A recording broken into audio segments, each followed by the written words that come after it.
پتہ ہے، مجھے بھی پتہ ہے، لیکن یہ سوال ویسے میرے سے نہیں بنتا.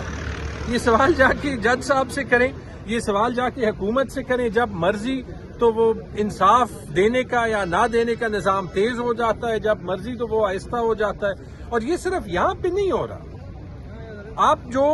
آپ نے جو انصاف کے نظام کا مذاق بنایا ہوا ہے. میں چیف جسٹس یحییٰ افریدی صاحب سے بھی یہ درخواست کرتا ہوں، دیکھیں الٹیمیٹلی آپ کو دنیا کرسی پہ یاد نہیں رکھتی، آپ کو دنیا یاد رکھتی ہے کہ تاریخ آپ کو کیسے جج کرتی ہے. اور جب آپ یہاں پہ ابھی جو ہے وہ انصاف کے لیے سٹینڈ نہیں لیں گے تو یاد رکھیں کہ ہم کچھ نہیں کر رہے، آپ تاریخ میں اپنی ججمنٹ خود جو ہے وہ لکھ رہے ہیں.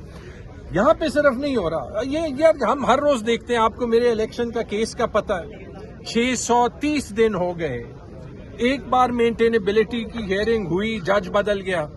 دوسری بار مینٹینیبلٹی کی ہیئرنگ ہوئی، بڑی مشکل سے کرائی، 1 اکتوبر کو کرائی. 15 اکتوبر کو فیصلہ سنانا تھا، 15 اکتوبر کو جج صاحب بیمار ہو گئے. 27 اکتوبر کو کرانا تھا، 27 اکتوبر کو جج صاحب بیمار ہو گئے. باقی دن جو ہے وہ ٹھیک ہوتے ہیں. باقی کیسز کی جو ہے وہ ہیئرنگ ہوتی ہے جب تک کوئی فیصلہ نہیں سنانا ہوتا. اب 17 نومبر کو فار ایگزامپل میں یہی جو ہے وہ کہہ سکتا ہوں نا کہ اللہ جو ہے وہ جج صاحب کو جو ہے وہ صحت دیں. مجھے تو یہ بھی پرواہ نہیں ہے یار، پھینک دیں کیس. پوری دنیا کو پتا ہے کہ الیکشن میں کیا ہوا ہے. ایک سیٹ مل کے جو ہے وہ کیا ہو جائے گا، لیکن اپنے آپ کو مذاق نہ بنوائیں. اچھا سر، آخر میں بتائیں کہ آج اسپیکر صوبائی اسمبلی وہ بھی نہیں پہنچے، اسد کیسر صاحب کا بھی نام تھا وہ بھی نہیں آئے، کیا وجہ ہے؟ اس کی وجہ صرف یہ ہے کہ وہاں پہ ہمارا بڑا امپورٹنٹ سینٹ کا الیکشن تھا اور جو لوگ نہیں آئے، میری ابھی جنید خان صاحب سے بھی بات ہوئی تھی اور وہ بھی وہاں پہ الیکشن جو ہے وہ سپروائز کر رہے ہیں تاکہ ہمارے وہاں پہ ووٹس نہ سلپ ہوں. آپ کو پتہ ہے کہ ہم کس ماحول میں جو ہے وہ ہر الیکشن کرتے ہیں، ہم کس ماحول میں جو ہے وہ ہر قدم لیتے ہیں. ہمارے لیے نہ قانون ہے نہ آئین ہے. اور دیکھ لیں کہ اس کے باوجود اگر کوئی ایک پارٹی آئین اور قانون پہ کھڑی ہے وہ پی ٹی آئی ہے، اور اس کا فیصلہ جو ہے وہ آپ ٹی وی شوز پہ نہیں کر سکتے. اس کا فیصلہ ہر روز عوام عمران خان کی سپورٹ کے ساتھ کرتے. سر آپ کہہ رہے ہیں کہ آپ کے لیے قانون اور آئین میں کوئی جگہ نہیں چھوڑی پی ٹی آئی کے لیے. سر آپ لوگوں کے پاس 2 راستے ہیں، ایک مفاہمت کا ہے، ایک مزاحمت کا ہے. سر مفاہمت یہ ہے کہ آپ لوگ مل بیٹھ کر بات چیت کریں گے، معاملات آگے چلیں گے. کس سے بات چیت کریں؟ جو بندہ جب یہاں پہ وہ ویسے بڑا کلاسک میرے خیال میں یہاں ہی بولا تھا چیف منسٹر صاحب نے، اتفاقاً یہی پرائم منسٹر صاحب نے ان کو فون کیا تھا اور انہوں نے بڑا رائٹلی ریکویسٹ کیا تھا ان سے کہ آپ اس ملک کے پرائم منسٹر ہیں، آپ اس ملک کے چیف ایگزیکٹو ہیں، مجھے آپ سے پہلے جو چیف ایگزیکٹو تھے اس سے 10 منٹ کی ملاقات کرنے دیں. تو انہوں نے کہا کہ میں پوچھتا ہوں یا میں اجازت لیتا ہوں. ٹھیک ہے، تو اس سے مجھے بتائیں کہ کس سے کیا بات کریں. لیکن جو سیریس سوال ہے سوری وہ واقعی ہے. دیکھیں اس معاملے کا حل ہونا تو مذاکرات سے ہی چاہیے.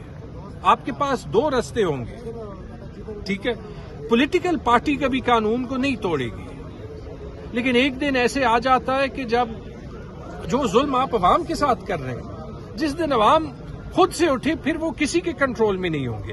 کوئی بندہ پاکستان میں وہ دن دیکھنا نہیں چاہتا، لیکن جتنی آپ سپریشن کرتے ہیں، جتنا آپ ظلم کرتے ہیں، جو آپ بلوچستان میں کر رہے ہیں، جو آپ فاٹا میں کر رہے ہیں، جو آپ خیبر پختونخوا میں کر رہے ہیں، جو آزاد کشمیر میں ہو رہا ہے، یہ ساری جو چیزیں ہیں یہ ڈائیلاگ سے حل ہو سکتی ہیں. لیکن جب آپ پہلے کرتے ہیں پھر آپ سچائی چھپاتے ہیں تو آپ جو ہے وہ پریشر کوکر میں پریشر مزید بڑھا دیں. تو سر آپ پہلے پاکستان تحریک انصاف کے ساتھ مذاکرات کی بات چیت ہوئی، پارلیمان کے اندر بیٹھ کے حکومتی کمیٹیوں کے ساتھ آپ لوگوں کے مذاکرات ہوئے. سر تو پھر آپ ان لوگوں کے ساتھ بیٹھتے کیوں ہیں؟ رانا ثناء اللہ ٹی وی پہ کہتے ہیں سہیل افریدی کی پیر کو ملاقات ہو جائے گی، طارق فضل چودھری کہتے ہیں کہ اگلی ملاقات بھی ہو جائے گی. تو سر یہ ڈمی جو اقتدار میں ہیں ان کے ساتھ آپ نہیں بات چیت کرتے یا ان کے پاس پاور نہیں ہے بات چیت کرنے کی؟ تو سر جو مقتدرہ حلقے ہیں ان کے ساتھ بات چیت تو کر سکتے ہیں آپ. تو ان کے لیے بات چیت کیا حکمت عملی ہے، کیا ڈیمانڈ ہے پاکستان تحریک انصاف کی؟ یار میری as an ordinary citizen demand لے، میری as an ordinary citizen demand یہ پی ٹی آئی کو بھی چھوڑ دیں کہ اس ملک میں ہر ادارہ اپنا رول جو ہے وہ پلے کرے. میری ایز این آرڈنری سٹیزن یہ ڈیمانڈ ہے کہ جو ہے وہ ہم اس ملک کی بہتری کے لیے کام کریں تاکہ اس کی معیشت بہتر ہو، تاکہ جو عام پاکستانی ہے وہ جو 4 سال اس نے برداشت کیے ہیں مشکل حالات کہ وہ جو ہے وہ چینج ہو. میری ایز این آرڈنری سٹیزن یہ درخواست ہے کہ یہ کرائسس جو ہے وہ حل ہو، لیکن وہ ایسے نہیں ہو سکتا. اور جہاں تک رانا ثناء اللہ یا اختیار ولی یا ان کے جو بھی اسپوکس پرسنز ہیں ان کو آج یہاں پہ ہونا چاہیے. جو گارنٹی کر رہے تھے کہ آج ملاقات ہوگی کل ہوگی، آئیں کرائیں، آپ گورنمنٹ ہیں. اور اگر آپ کے پاس اتنا اختیار نہیں ہے کہ جیل میں آپ ملاقات جو ہے وہ کرا دیں تو پھر ریزائن کر لیں. Thank you sir. شکریہ سر.